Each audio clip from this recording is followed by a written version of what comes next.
Hello student, quantitative and logical thinking का एक और वीडियो में आप लोग का स्वागत है। आज हम लोग रेक्टेंगल के बारे में पढ़ेंगे।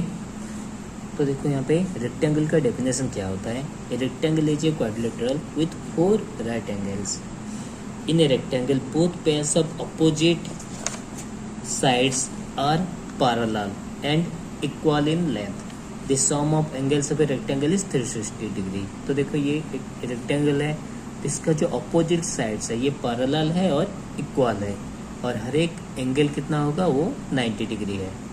यहाँ पे लिखा हुआ है देखो, राइट एंगल 4 राइट एंगल यहाँ पे, तो हर एक एंगल का वैल्यू कितना है 90 डिग्री है। अब यहाँ पे रेक्टेंगल का पेरीमीटर का फॉर्मूला क्या है, 2 whole into L plus B. L means length और बी मीन्स ब्रेथ, और एरिया का फॉर्मूला होता है लेंथ इंटू ब्रेथ। ठीक है, अब कुछ एग्जाम्पल सॉल्व करते हैं। तो सबसे पहले पहला क्वेश्चन देखो, find the area and the perimeter of a rectangle having length 12 centimetre and breadth दिया हुआ 10 सेंटीमीटर।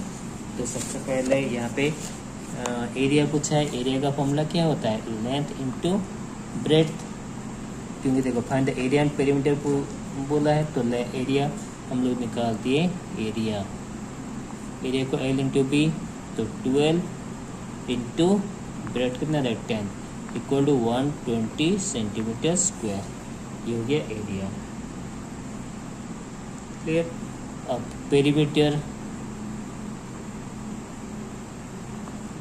पेरीमीटर का फॉर्मूला होता है 2 whole into L plus B is equal to 2 whole into length का वैल्यू 12 है प्लस ब्रेथ का value 10, तो ये हो गया 2 इंटू 12 प्लस 10 कितना है 22 is equal to 44 centimetre.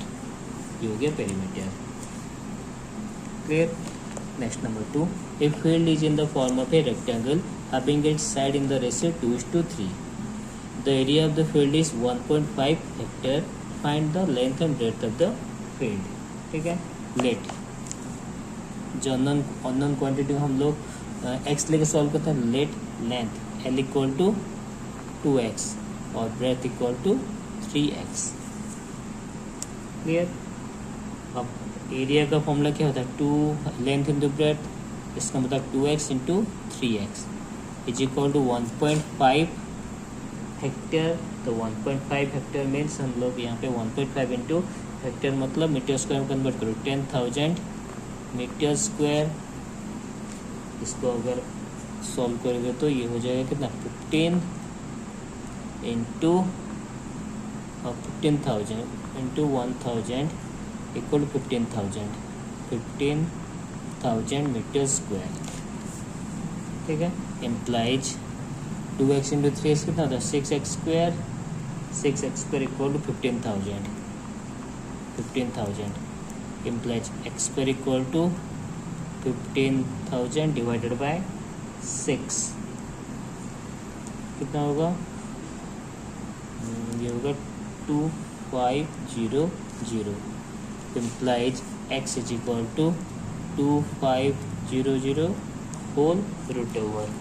Implies x equal to कितना होगा 2500 का root over equal to 50 metre. तो लेंथ का हम लोग कितना लेते 2x, तो ये हो जाएगा 100 मीटर, और ब्रेथ हम लोग 3x लेते, ये हो जाएगा 150 metre. Clear. Next question, if 3 angles of a quadrilateral are 50 degree 75 degree and 80 degree, then find the remaining angle of the quadrilateral. अब आप लोग को पता ही होगा टोटल क्वाड्रिलेटरल का इंक्लूडेड एंगल कितना होता है 360 डिग्री होता है। तो रिमेनिंग एंगल हम लोग कैसे निकालेंगे, 360 माइनस इन तीनों का ऐड कर दो, 50 plus 75 plus 80 is equal to 360 minus इन तीनों का ऐड करोगे तो कितना होगा 205। 360 माइनस 205 कितना होता है 155। तो जो रिमेनिंग एंगल है वो हो जाएगा 155 degree. Next, let one side and the diagonal of a rectangle be 6 cm and 10 cm respectively, then find the area of the rectangle। तो सपोज ये एक रेक्टेंगल का फिगर है ए बी सी और डी। तो let one side and diagonal of rectangle. तो suppose ये diagonal B D diagonal है, इसका वैल्यू दिया हुआ है 10 और ए डी एक साइड है, इसका वैल्यू दिया हुआ है 6। ठीक है, तो यहाँ पे देखो ये राइट एंगल है। ठीक है, तो ये जो ट्रायंगल है ए बी डी ट्रायंगल में ये राइट एंगल अपोजिट हाइपोटेन्यूज होता है। ठीक है, तो ए बी का वैल्यू हम लोग कैसे निकालेंगे? यहाँ पे ए बी का वैल्यू 10 का स्क्वायर माइनस 6 का स्क्वायर है नहीं, यहाँ पे इस तरह से निकाल सकते हो। A B is equal to B D square minus A D square, B D square minus A D square whole root over is equal to B D square 10 का स्क्वायर 100 माइनस ए डी 6 का square 36 whole root over equal to 64 whole root over equal to कितना होगा 8। A B is equal to 8 cm, A B का value आया 8 cm। अब area निकाल दो, area of A B C D, area of A B C D is equal to formula क्या होता है? Length into breath.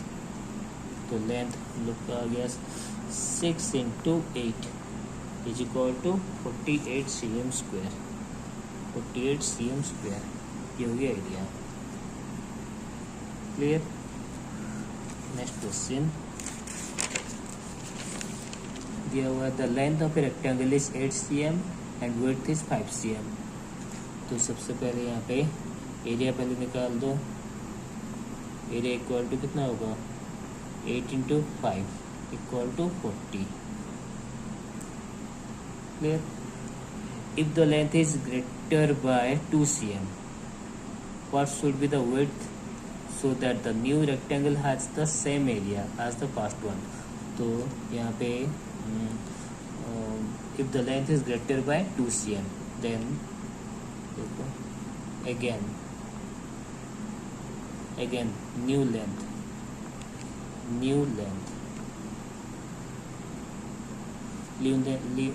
कितना होगा 8 + 2 इक्वल टू 10 cm है नहीं। Then area is equal to और ब्रेथ को b ले जाओ, breadth is equal to b, breadth is equal to b। तो area is equal to 10 into b is equal to 40 है ना, अकॉर्डिंग टू क्वेश्चन 80 के अकॉर्डिंग टू क्वेश्चन। एरिया कितना होगा 10 into B equal to 40 implies b is equal to 40 divided by 10। b का value आया कितना 4, b का वैल्यू हो गया 4 cm। ब्रेथ हम लोग का कितना निकला 4 सेंटीमीटर। क्लियर? तो आज के लिए बस इतना ही, मिलते हैं नेक्स्ट क्लास में। Thank you.